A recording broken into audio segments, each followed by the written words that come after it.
Hello friends, this is Shalini Srivastava. स्वागत है आपका टीचिंग लर्नर्स में। फ्रेंड्स, हम इस समय शिक्षण कौशल पढ़ रहे हैं। कल हमने ब्लूम टेक्सोनॉमी पढ़ा था, तो पुराने वीडियोस पढ़ते रहिएगा। आज हम शिक्षण की विधियाँ पढ़ेंगे। ठीक है, आज हम टीचिंग मेथड पढ़ेंगे। ओके, इससे पहले हमने जो भी पढ़ चुका है सारे वीडियोस देख लीजिएगा। बहुत ही इंपॉर्टेंट, सारी क्लासेस एक एक चीज़ें इंपॉर्टेंट बता रहे हैं। ठीक है, एक भी चीज़ें नहीं छोड़ रहे हैं, जो भी इंपॉर्टेंट लग रही हैं सारी चीज़ें बता रहे हैं। तो पढ़ते रहिए, पुराने वीडियोस भी पढ़िए, शेयर करते रहिए। आज हम देखते हैं शिक्षण की विधियाँ कौन कौन सी होती हैं। तो अब हम देखते हैं कि शिक्षण विधियाँ क्या होती हैं। ठीक है, शिक्षण विधि हम किसे कहते हैं। तो जो है किसी भी पाठ्य वस्तु के जो प्रस्तुतिकरण की शैली होती है, या जो भी पाठ हम जैसे प्रस्तुत करते हैं वो उसकी शिक्षण विधि कहलाती है। ठीक है, किसी भी पाठ को प्रस्तुत करने की शैली जो है शिक्षण विधि कहलाती है। ओके, यानी पाठ के प्रस्तुतिकरण की शैली ही शिक्षण विधि कहलाती है। और शिक्षण विधि में पाठ्य वस्तु महत्वपूर्ण होता है। ठीक है, इसमें शिक्षण विधि में जो है पाठ्य वस्तु महत्वपूर्ण होता है। ओके भाई, बिना पाठ्य वस्तु के कैसे संभव होगा? पाठ्य वस्तु महत्वपूर्ण होता है। ठीक है, याद रखिएगा, पाठ्य वस्तु महत्वपूर्ण होता है। ठीक है, एक बार और देख लेते हैं।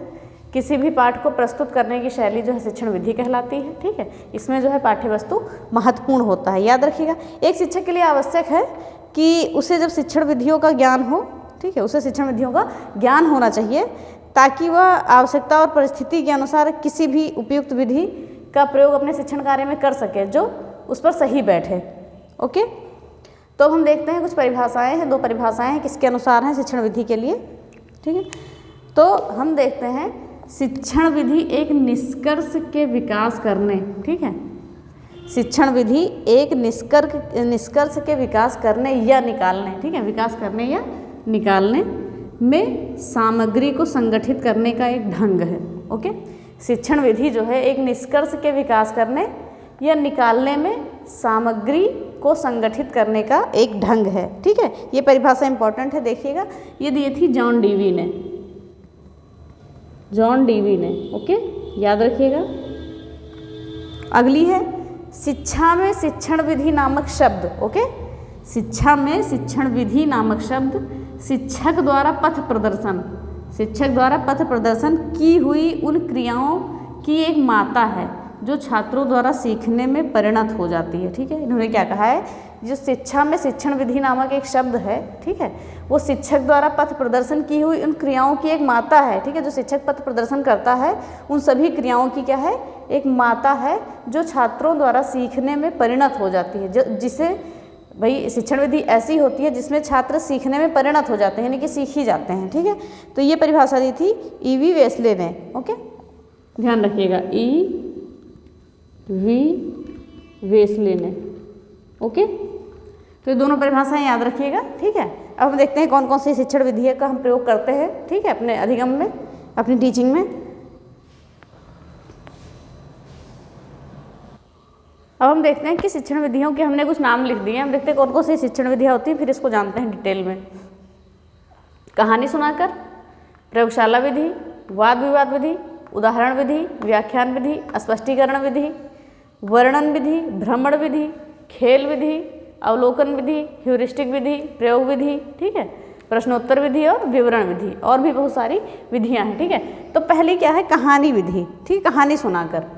तो बच्चों को जो है, ठीक है, बच्चों या छोटे बच्चों, बालक बालिकाओं को हम खेल विधि, संगीत, नृत्य आदि ये सब विधि ज़्यादा पसंद आती है, कहानी। ठीक है, तो कुछ ऐसी रोचक कहानियाँ सुनाकर बच्चों का हम पढ़ाई के प्रति, ठीक है, अधिगम के लिए ध्यान आकर्षित करते हैं, उनमें रुचि जागृत करते हैं। ठीक है, अच्छी अच्छी कहानियाँ सुनाकर।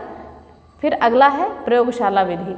ओके, फिर ये है प्रयोगशाला विधि। प्रयोगशाला विधि में क्या होता है कि जो बच्चे हैं जो खुद करके सीखते हैं तो उन्हें ज़्यादा समझ में आता है। ओके, तो इस विधि में जो है वो पाठ्यवस्तु को जो उनको दिखाया जाता है, पाठ्यवस्तु को दिखाकर उन्हें ज्ञान दिया जाता है। ठीक है, कोई भी प्रयोगशाला में गए तो उन्हें कोई भी चीज़ें दिखाकर ज्ञान दी जाएंगी। ठीक है, तो इससे बच्चों पर ज़्यादा प्रभाव पड़ता है और वो ज़्यादा सीखते हैं। ठीक है, आसानी से ज्ञान ग्रहण कर लेता है, और ये ज्ञान उनके साथ साथ देख के सीखते हैं तो ये ज्ञान अस्थायी हो जाता है। ओके, अस्थाई ज्ञान हो जाता है। भाई कोई चीज़ जब देख के सीखेंगे तो ज्ञान अस्थाई हो जाएगा। ओके, और यही सफलता का उनके साधन होता है। फिर अगला क्या है, वाद विवाद विधि। ओके, तो वाद विवाद विधि में है क्या, बालक भी स्वयं क्रिया करता है, वाद विवाद करता है। ओके, बालक जो है स्वयं क्रिया करता है, वाद विवाद करता है, तो ये इसमें ज्ञान भी, ये भी अस्थाई रहता है क्योंकि बालक स्वयं ही करता है। ठीक है, यहाँ भी अस्थाई ज्ञान ही रहता है इनका। ओके, फिर क्या है, और ये बालक का जो दृष्टिकोण है इसको सक्रिय बनाता है, एक्टिव रखता है बच्चों को। ठीक है, तो वाद विवाद विधि उसी में से एक है जो बच्चों के को एक्टिव रखने में मदद करती है। फिर अगला आता है उदाहरण विधि। ओके, तो उदाहरण विधि क्या होता है कि छात्रों को, इस विधि में हम कोई भी प्रयोग करते हैं। ठीक है, इस विधि का प्रयोग हम करेंगे कि छात्रों की विचार शक्ति है, कल्पना शक्ति को हम जागृत करते हैं। ठीक है, और उनके मानसिक विकास में से वृद्धि होती है। ठीक है, और उदाहरण से जो है पाठ्यवस्तु रोचक बन जाता है। उदाहरण से हम पाठ्यवस्तु को रोचक बना लेते हैं। पाठ्यवस्तु क्या होता है, रोचक बन जाता है। ठीक है, जिससे समझाने में भी आसानी होती है जब बच्चों को इंटरेस्ट आता है तो। ठीक है, पाठ्यवस्तु रोचक बन जाता है और उनको समझने में आसानी हो जाती है। ओके, फिर अगला आता है व्याख्यान विधि, जिसमें हम व्याख्या करके सिखाते हैं। ओके, व्याख्यान विधि तो ये जो है छोटे कक्षाओं के लिए जहाँ तक नहीं होती है। ठीक है, ये बड़ी कक्षाओं के लिए होती है। इसमें व्याख्या करते हैं, वर्णन करते हैं, इसमें बच्चों को सिखाते हैं। ठीक है, फिर अगली है स्पष्टीकरण विधि। ओके, तो इसमें कोई भी विषय वस्तु को है स्पष्ट करके बच्चों को हम सिखाते हैं। ठीक है, किसी भी विषय वस्तु को हम सरल बनाएंगे, ठीक है, सुगम बनाएंगे और उन्हें समझाने के लिए स्पष्टीकरण विधि की सहायता लेते हैं। ठीक है, सरल सुगम बनाने के लिए विषय वस्तु को हम स्पष्टीकरण विधि की सहायता लेते हैं। ठीक है, क्या करते हैं, स्पष्टीकरण विधि की सहायता लेते हैं। फिर हमारा अगला आता है वर्णन विधि। इसमें क्या करते हैं, वर्णन करते हैं। ठीक है, वर्णन विधि तो इसमें वर्णन करके बच्चों को बताया जाता है। किसी भी पाठ्य वस्तु का हम वर्णन करते हैं, ये भी छोटी कक्षाओं के लिए नहीं है। ओके, फिर हमारा अगला आता है भ्रमण विधि। ओके, तो भ्रमण विधि है सबसे अच्छी विधि है। इसमें जब बच्चों को हम भ्रमण पे ले जाते हैं तो बच्चे खुद चीज़ें देखते हैं, खुद ऑब्जर्व करते हैं और सीखते हैं। ठीक है, और उन्हें चीज़ें याद भी होती हैं, तो ये विधि भी बहुत अच्छी होती है। इसमें भी ज्ञान अस्थायी होता है बच्चों का। ओके, बच्चों का ज्ञान अस्थायी हो जाता है। तो ये क्या है, भ्रमण विधि। बच्चे भ्रमण करने जाएंगे, ठीक है, चीज़ों को देखेंगे, ओके, और सीखेंगे। फिर अगला आता है खेल विधि। ठीक है, खेल विधि क्या है, फ्रॉबेल ने दी थी, याद रखिएगा इसको। खेल विधि जो है फ्रॉबेल ने दी थी। ओके, तो ये विधि जो है इसमें छोटे बच्चों को जो है खेलना पसंद होता है। ठीक है, खेल विधि से उन्हें शिक्षा दी जाती है जिससे वो शीघ्र ग्रहण कर लेते हैं। ठीक है, इसमें खेल विधि के द्वारा शीघ्रता से ज्ञान ग्रहण करते हैं। ठीक है, शीघ्रता से ग्रहण करते हैं, याद रखिएगा, खेल विधि हो गया। ठीक है, इसे दी थी किसने, फ्रॉबेल ने दी थी, याद रखिएगा, पूछता है एग्जाम में। और खेल से हमारे शरीर में क्या, हमारे अंदर सामाजिक भावना का विकास होता है, बौद्धिक विकास, शारीरिक विकास, यानी कि सर्वांगीण विकास होता है। ओके, फिर अगला आता है अवलोकन विधि। अवलोकन मीन्स देख के सीखना। ठीक है, अवलोकन मीन्स देख के सीखना। तो ये सरल एवं प्रभावशाली साधन तो है ही। ठीक है, सरल है, प्रभावशाली है। और हमने पीछे भी कहा है, जब कोई चीज़ें हम देखते हैं और उसको सीखते हैं तो वो अधिक प्रभावी होती है हमारे लिए। ठीक है, तो अवलोकन विधि भी बच्चों के लिए बहुत अधिक प्रभावी होती है। ठीक है, इसमें किसी भी चीज़ को सोचते समझते हुए देखते हैं और अपनी समझ में लाते हैं। ठीक है, फिर अगला है ह्यूरिस्टिक विधि। ठीक है, इसको हम अन्वेषण विधि भी कहते हैं। ओके, अन्वेषण विधि भी, अन्वेषण विधि। ठीक है, ये विधि दी थी आर्मस्ट्रांग ने। आर्मस्ट्रांग ने दी थी ह्यूरिस्टिक विधि। ओके, ये इंपॉर्टेंट है, याद रखिएगा, ये भी इंपॉर्टेंट है, ये पूछ लेता है कभी कभी विधि किसने दी है। ठीक है, तो ह्यूरिस्टिक विधि जो है यानी अन्वेषण विधि आर्मस्ट्रांग ने दी है। ये विधि जो है सबसे अधिक प्रभावशाली मानी गई है। ठीक है, सबसे अधिक प्रभावशाली यही विधि मानी गई है। ओके, ह्यूरिस्टिक विधि ही सबसे अधिक प्रभावशाली विधि मानी गई है। और इसके खोजकर्ता कौन है, आविष्कारक कौन है, आर्मस्ट्रांग। ओके। इस विधि में जो है कुछ चरण होते हैं, ठीक है, कुछ भाग होते हैं इसके, जैसे समस्या हो गया, प्रस्तुतिकरण हो गया, निरीक्षण है, परीक्षण है, निष्कर्षीकरण है, ठीक है। ये हम अभी अगले पेज में बता देते हैं कि इसके चरण जो हैं। फिर अगला आता है प्रयोग विधि, ठीक है। कोई भी चीज़ को जब हम प्रयोग करके सीखते हैं, ठीक है, तो वो भी हमें अच्छे से समझ में आती है। किसी भी चीज़ का जब हमने प्रयोग किया, ठीक है, तो अपने आप ही किया, ठीक है, तो वो ज़्यादा स्थायी हो जाता है सीखने में, ठीक है। फिर अगला आता है प्रश्नोत्तर विधि। प्रश्नोत्तर विधि और एक प्रश्नावली विधि आती है, शायद उसे सुकरात ने दिया था, ध्यान नहीं, सुकराती विधि बोलते हैं, शायद यही विधि है। तो इसमें जो है बच्चे क्लास में जब प्रश्न पूछते हैं तो टीचर उसका उत्तर देता है, तो ये विधि भी बहुत ही इफेक्टिव होता है, ठीक है। बच्चे प्रश्न पूछते हैं, शिक्षक आसानी से उसका जवाब देता है, समझा के जवाब देता है, जिससे बच्चे मोटिवेट होते हैं, जिज्ञासु होते हैं और वो दूसरे क्वेश्चनों को भी पूछते हैं। फिर अगला आता है विवरण विधि, ओके।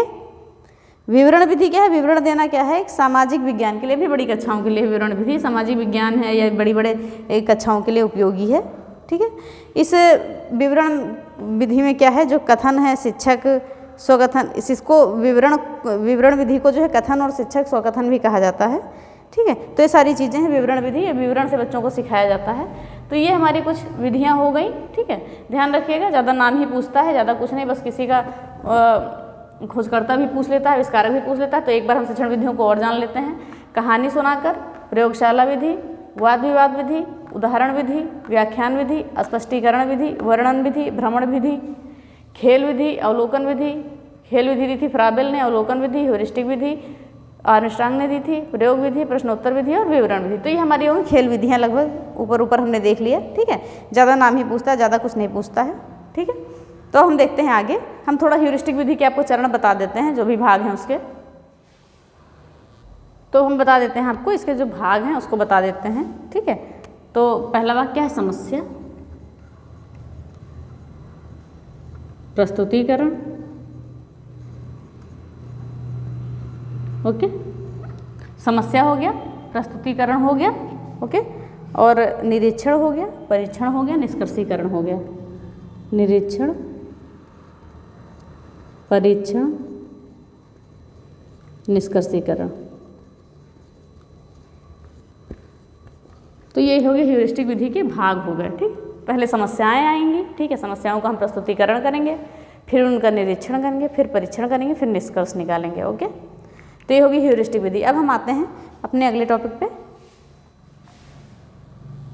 अब हम देखते हैं कि शिक्षण विधि के उद्देश्य क्या होते हैं, ओके।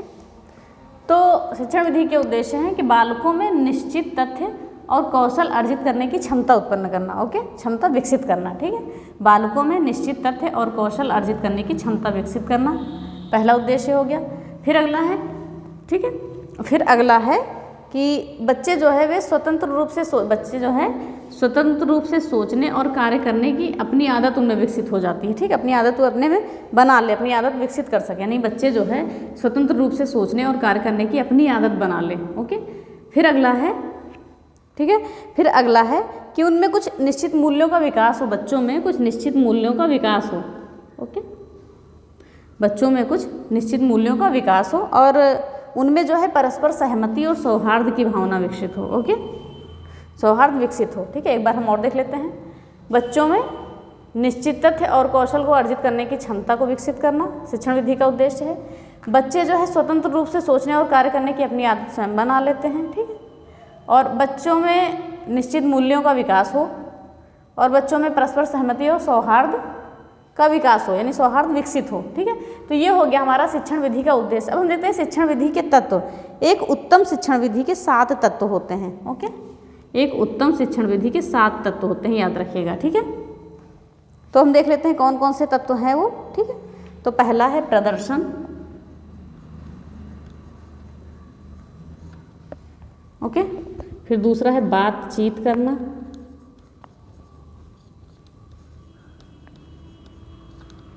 पहला है प्रदर्शन, दूसरा है बातचीत करना, ठीक है। तीसरा है चित्र, चौथा है भावभंगिमा, तीसरा है चित्र, चौथा है भावभंगिमा, ठीक है। फिर 5, 6 और 7, ठीक है। प्रदर्शन, बातचीत करना, चित्र, भाव भंगिमा, ठीक है, लेखन, निर्देशन और पाठन। लेखन, निर्देशन और पाठन। ओके, ये याद रखिएगा, ये नाम ही इंपॉर्टेंट है इसके, देख लीजिएगा एक बार। हम देख लेते हैं, जो एक शिक्षण विधि होती है, उत्तम शिक्षण विधि होते हैं, उनके क्या होते हैं, 7 तत्व होते हैं। पहला है प्रदर्शन करना, ठीक है, प्रदर्शन करना, फिर बातचीत करना, फिर चित्र के माध्यम से समझाना, फिर अपने भाव भंगिमा को, ठीक है, भाव के द्वारा समझाना, फिर लेखन कार्य करना, फिर निर्देशन करना, फिर पाठन करना, ठीक है। तो सीक्वेंस में चला रहा है, पहले हम किसी चीज़ का प्रदर्शन करेंगे, कोई भी चीज़ है प्रेजेंटेशन बनाएंगे, ठीक है, फिर बातचीत करेंगे, ठीक है, बच्चों से, फिर चित्र के माध्यम से उनको बताएंगे, फिर भावों के माध्यम से बताएंगे, फिर लिखेंगे, ठीक है, लिखने के माध्यम से बताएंगे, फिर उन्हें निर्देशन देंगे, फिर पाठन करेंगे, ठीक है। तो ये हो गए हमारे शिक्षण की विधि के उद्देश्य और शिक्षण विधि के जो है आदर्श शिक्षण विधि के तत्व। अब हम देख लेते हैं शिक्षण विधि की विशेषताएं और महत्व, ठीक है, बस ये शिक्षण विधि खत्म हो जाएगा। अब हम देखते हैं कि शिक्षण विधि की विशेषताएं कौन कौन सी हैं, ठीक है। तो शिक्षण विधि की विशेषताओं में हम देखते हैं कि शिक्षण विधि की जो है, ठीक है, शिक्षण विधि जो है पूर्व निर्धारित विषय वस्तु, ठीक है, शिक्षण विधि पूर्व निर्धारित विषय वस्तु के उद्देश्यों की प्राप्ति में सहायक होती है। ओके, शिक्षण विधि पूर्व निर्धारित विषय वस्तु के उद्देश्यों की प्राप्ति में सहायक होती है। ओके, पहली विशेषता ये हो गई। फिर दूसरी क्या है, शिक्षण विधियाँ जो है सुनिश्चित होती हैं, ठीक है, शिक्षण विधियाँ क्या होती हैं, सुनिश्चित होती हैं। ओके, और प्रयोग करने के योग्य होती हैं। ओके, शिक्षण विधियाँ सुनिश्चित होती हैं और प्रयोग करने के योग्य होती हैं। ओके, शिक्षण विधियों से बालक जो है, ठीक है, इससे बालक में तर्क करने, निर्णय लेने और विश्लेषण करने की क्षमता का विकास होता है। शिक्षण विधियों से बालक में तर्क करने, निर्णय लेने और विश्लेषण करने की क्षमता का विकास होता है, ये शक्ति उसमें विकसित होती है। फिर अगला है शिक्षण विधियाँ जो है बालकों में विषय वस्तु के अध्ययन। ओके, शिक्षण विधियाँ बालकों में क्या है, विषय वस्तु के अध्ययन व स्व अध्ययन, ठीक है, विषय वस्तु का अध्ययन करने, स्व अध्ययन यानी अपने आप अध्ययन करने, ठीक है, सेल्फ स्टडी के लिए प्रोत्साहित करती है। ठीक है, विषय वस्तु के अध्ययन और स्व अध्ययन करने के लिए प्रोत्साहित करती है। ओके, फिर अगला है, ठीक है, शिक्षण विधियों के प्रयोग से अध्यापक के साथ साथ बच्चे भी सक्रिय रहते हैं। ठीक है, अध्यापक के साथ साथ बच्चे भी सक्रिय रहते हैं। ठीक है, एक उत्तम शिक्षण विधि जब प्रयोग की जाती है तो ऐसा होता है। फिर आता है अगला कि एक उत्तम शिक्षण विधि में कलात्मकता होती है। ओके, एक उत्तम शिक्षण विधि में कलात्मकता होती है, जिससे जो है अध्यापक को वांछित व अवांछित का ज्ञान हो जाता है। ठीक है, अध्यापक को वांछित एवं अवांछित का ज्ञान हो जाता है। हम एक बार शिक्षण विधि की विशेषताएं और देख लेते हैं। शिक्षण विधियां जो है पूर्व निर्धारित, ठीक है, शिक्षण विधियां पूर्व निर्धारित विषय वस्तु के उद्देश्यों की प्राप्ति में सहायक होती हैं। शिक्षण विधि सुनिश्चित और प्रयोग करने योग्य होती है। ठीक है, शिक्षण विधि से बालक तर्क करने, निर्णय कर लेने और विश्लेषण करने की क्षमता का विकास होता है उसमें। शिक्षण विधि से व्यक्ति, ठीक है, विषय वस्तु के अध्ययन व स्व अध्ययन के लिए प्रोत्साहित होता है। और एक उत्तम शिक्षण विधि से अध्यापक के साथ साथ बच्चे भी सक्रिय रहते हैं। और एक शिक्षण विधि में कलात्मकता होती है, जिससे शिक्षक जो है अध्यापक को वांछित एवं अवांछित का ज्ञान होता है। तो ये हमारी हो गई शिक्षण की विशेषताएं। अब हम देखते हैं महत्व। ओके,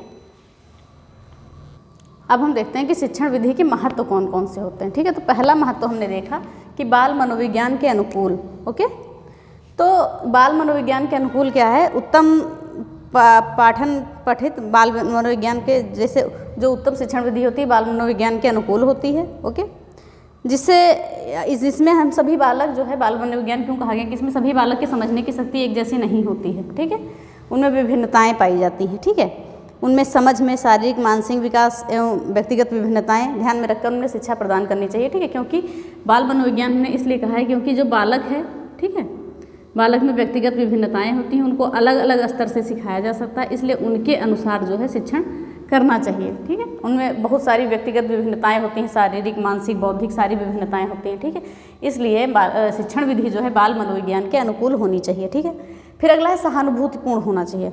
ठीक है, एक उत्तम जो शिक्षण विधि है ये बालकों के प्रति सहानुभूतिपूर्ण होनी चाहिए। ठीक है, सहानुभूतिपूर्ण होनी चाहिए, जिसमें बच्चों में कोई भय नहीं रह जाता है। ओके, जिससे वो डरते नहीं हैं। ठीक है, बच्चों में कोई भय नहीं रहता है। ठीक है, और आतंक का कोई स्थान नहीं होता है। ठीक है, हम उनके प्रति अगर सहानुभूतिपूर्ण व्यवहार करते हैं तो उनमें भय और आतंक का कोई स्थान नहीं होता है, ठीक है।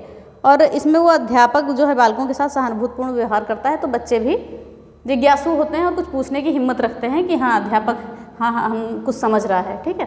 फिर अगला है शैक्षिक सिद्धांतों के अनुकूल। ओके, जो एक उत्तम शिक्षण विधि है शैक्षिक सिद्धांत के अनुकूल होनी चाहिए, ठीक है।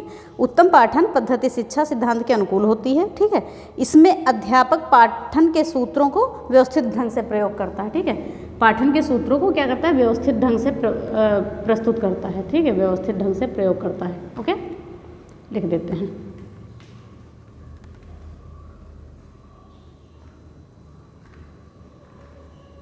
व्यवस्थित ढंग से प्रयोग करता है, ठीक है। फिर अगला है पूर्व ज्ञान पर। कोई भी शिक्षण विधि पूर्व ज्ञान पर आधारित होनी चाहिए। कोई भी हम नया नया ज्ञान देंगे बच्चों को तो ना नहीं समझ में आता है, जब पहले से उनके रिलेट करके बताएंगे तो वो समझ जाएंगे, ठीक है। ठीक, कल आपने क्या किया था उसी में ऐड करके हम आज बताते हैं, तो बच्चे इस पर ज़्यादा समझेंगे कि आज हम क्या करेंगे उससे बेहतर। ओके, तो फिर अगला है पथ प्रदर्शन की योग्यता, ठीक है। एक उत्तम शिक्षण विधि है, ठीक है। एक उत्तम शिक्षण विधि का महत्व होता है कि उसमें पथ प्रदर्शन की बालक में योग्यता का प्रदर्शन किया जाना, ठीक है। बालक में पथ प्रदर्शन की योग्यता को विकसित करना, ठीक है, कि बालक पथ प्रदर्शन कर सकें। ओके, जिससे उनके सीखने का मार्ग सुगम हो जाता है। फिर है सहयोगपूर्ण भावना, ठीक है। एक बालक में शिक्षण विधि के, ठीक है, एक बालक में सहयोगपूर्ण भावना विकसित होनी चाहिए, ठीक है, विकसित करना चाहिए, जिससे अध्यापक और छात्र जो है दोनों सहयोग से चलते हैं, ठीक है। एक दूसरे का सहयोग की भावना होनी चाहिए, ठीक है। इसमें अध्यापक स्वयं के ज्ञान के साथ साथ बच्चों का सहयोग भी करता है, ठीक है, भी बच्चों का सहयोग भी प्राप्त करता है। एवं छात्र के सहयोग के अभाव में शिक्षण पद्धति अधूरी रहती है। दोनों का सहयोग बहुत ही जरूरी है, छात्र और शिक्षक का। ओके, फिर अगला है प्रेरणादायक होना, ठीक है। अच्छी जो पद्धति है वो सीखने में प्रेरणा देती है बच्चों में, ठीक है। फिर अगला है क्रियाशीलता के अवसर, ठीक है। एक उत्तम शिक्षण विधि बालकों में क्रियाशीलता के गुणों को विकसित करती है, ठीक है, क्रियाशीलता के गुणों को विकसित करती है। फिर है उपचारपूर्ण होना। अच्छी जो शिक्षण विधि है उसमें छात्रों की भूलों का उपचार किया जाता है। जो भी कुछ वो भूल जाते हैं उनकी भूल का उपचार किया जाता है, उनका निदान किया जाता है, ठीक है। इस प्रकार बालकों को गलती पर मारा पीटा नहीं जाता है और उन्हें सहानुभूतिपूर्ण ढंग से सिखाया जाता है।